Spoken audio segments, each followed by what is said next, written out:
Thank you so much. I feel so honored and so excited. I think you all feel very excited at this moment. And I think I also realize that we are competing against something very thrilling here in Costa Rica, which is the qualification of Costa Rica for the World Cup of soccer. But we are so much more important. And of course, we are cheering for Costa Rica and other countries, but we have so much to build upon. And it's so humbling to follow the young colleagues who have just given us the highlights of such important discussions and such concrete, tangible, and feasible recommendations. And perhaps the big challenge before all of us is to really not let them die and bring them over to all of our friends and our governments and all those we interact with.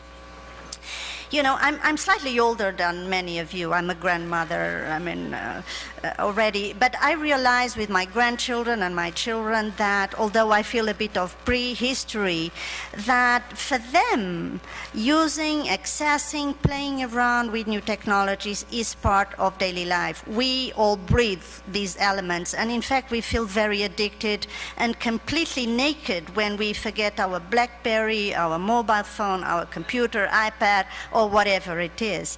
And we have heard from our colleagues in Mexico, Monterrey, from those who have presented here, and in all the sessions I participated in, how much all of you are aware about the potential, the dreams that we explore, the boundaries we force by using these technologies, and at the same time, how much we feel the need of being smart and safe in engaging with them. And I think your recommendations have shown that very, very visibly.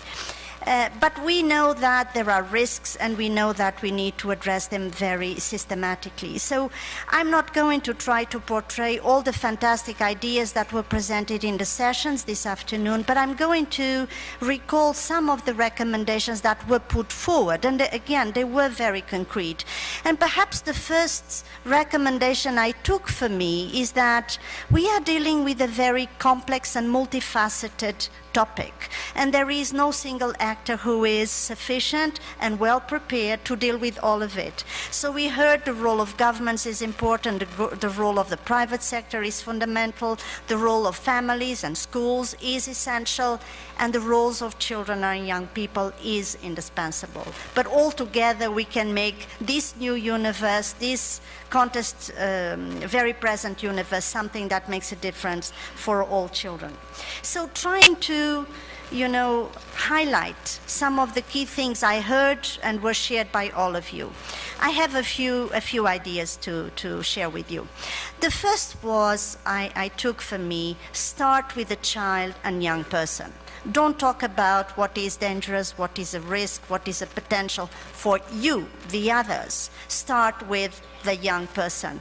And this means start listening to children about what they see as the potential, the opportunity, the concerns, the doubts, and the risks, and promote safety surfing together. Join hands, simulate risks, try to understand the possibilities of overcoming them, of supporting them, and try to enhance the capacities of the child and the father and the mother and the teacher and all those who interact with children together. And like that, we all gain this reassurance that the risks can be controlled, overcome, and the potential of this universe can be fully explored. Children need to feel supported in this process. They need to feel the guidance, but they also need to know that there is a space they are exploring, and we recognize their potential and their responsibility, as we heard so many times here.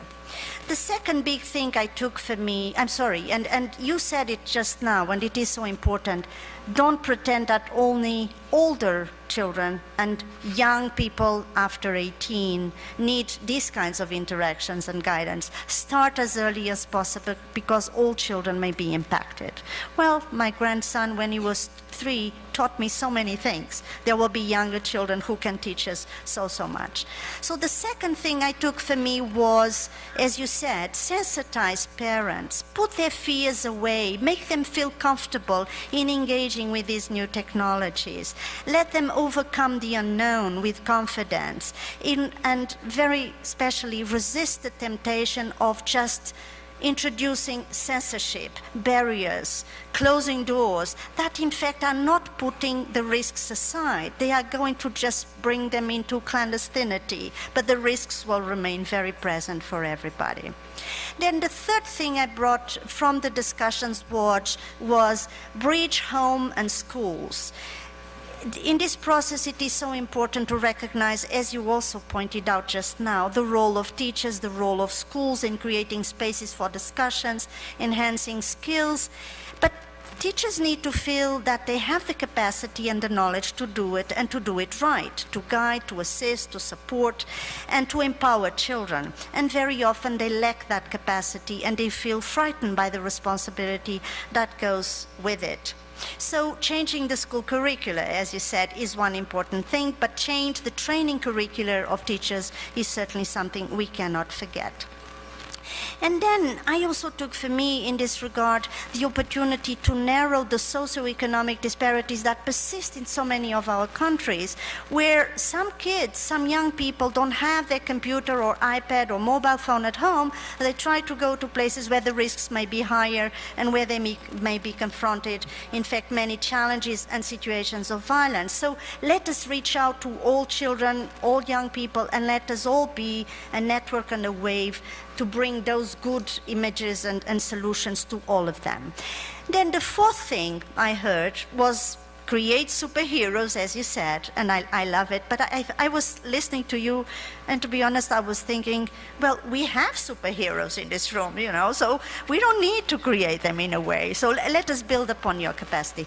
But you also said involve opinion leaders, involve role models, involve the influential actors that can help us multiply the outreach of our messages, and this is something, of course, that we need to explore.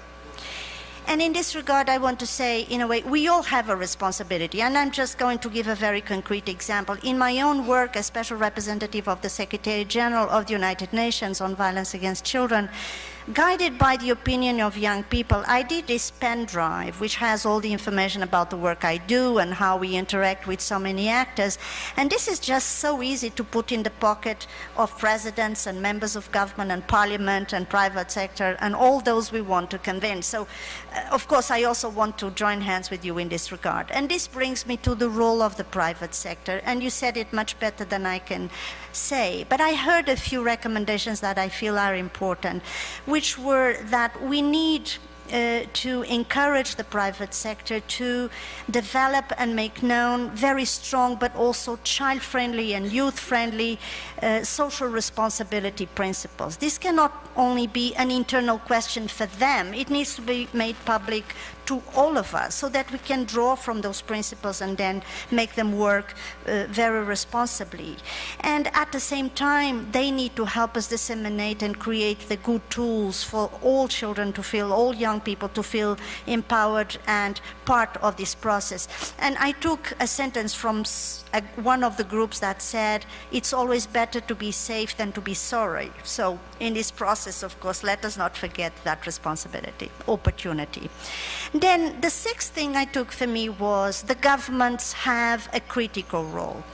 In the UN, we say the governments have a leading role, in fact, in creating the conditions, regulating the situations, intervening where there are risks for young people and others. So, of course, it is important to recall that. But one key recommendation I heard was all governments need to secure funding, because money is important, to ensure that there are enough campaigns to raise awareness in the public at large in all nations, but to promote campaigns for children and young people specifically. And there were many recommendations in this regard. I'm going to very quickly skip through them. You know, for instance, it was recommended that all forms of media need to be engaged in this process to reach young people, not only some forms of media.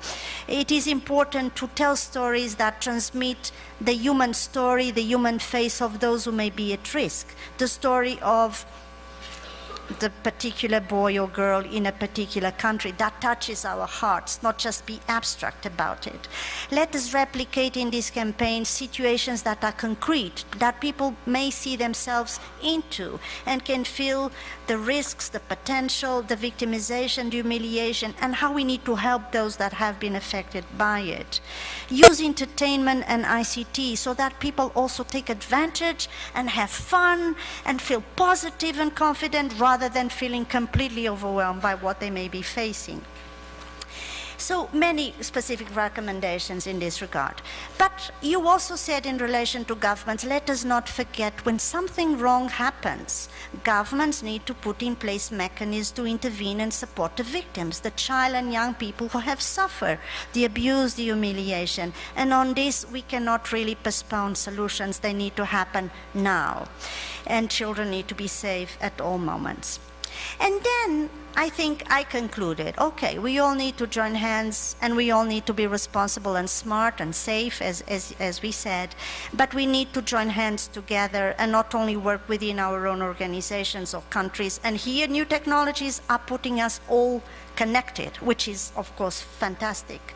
But let us not forget, again, as we heard our young champions and superheroes a moment ago, there is no way we can understand and explore the potential of these technologies and put risks aside if we don't do it joining hands with children and young people. They will alert us much better than we can speak to all these issues. And therefore, my plea to you is let us really connect together and make this be persisting as a priority, and I'm so thankful that in the General Assembly there will be voices bringing the results of these together. So final, I want to say, I'm so honored to be part of this. I'm so excited to be part of this. I'm almost cheering like the Costa Ricans in being qualified for the World Cup. But I want to continue to learn from you, and I want to be your friend in the social media network. So thank you so much.